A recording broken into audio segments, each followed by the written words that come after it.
With a device for 120, 140 zloty, we already have zone control in one bathroom and zone control in the other bathroom.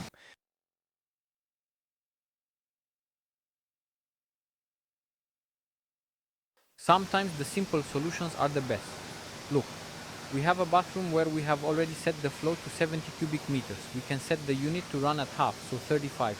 But then someone is taking a shower. Do we need ventilation in the whole house to increase by 50% because one person is showering due to high humidity?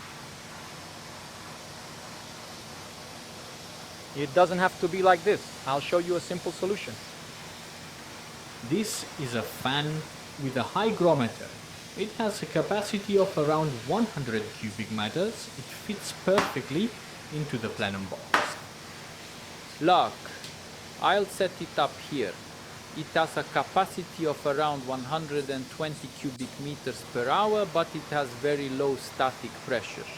So if we add a damper here, it will operate as if it had a capacity of 80 cubic meters per hour.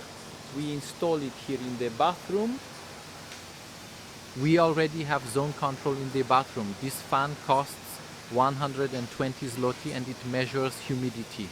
We set the time for when it should turn on, for example, at 40, 60, 80% humidity. Mark, with the device costing 120 to 140 zloty, we already have zone control in one bathroom and zone control in the other bathroom because maybe no one will be showering here. And in reality, instead of 70, you can set it to 20 or 30. You just need to think it through because, as I say, how much does separate zone control for the bathroom cost? 120, 140 zloty.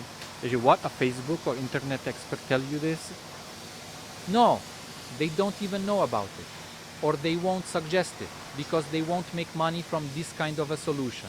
And look, a simple fan with a hygrostat and we have zone control in one bathroom in the other. And how much does it cost? 240 zloty. That's that.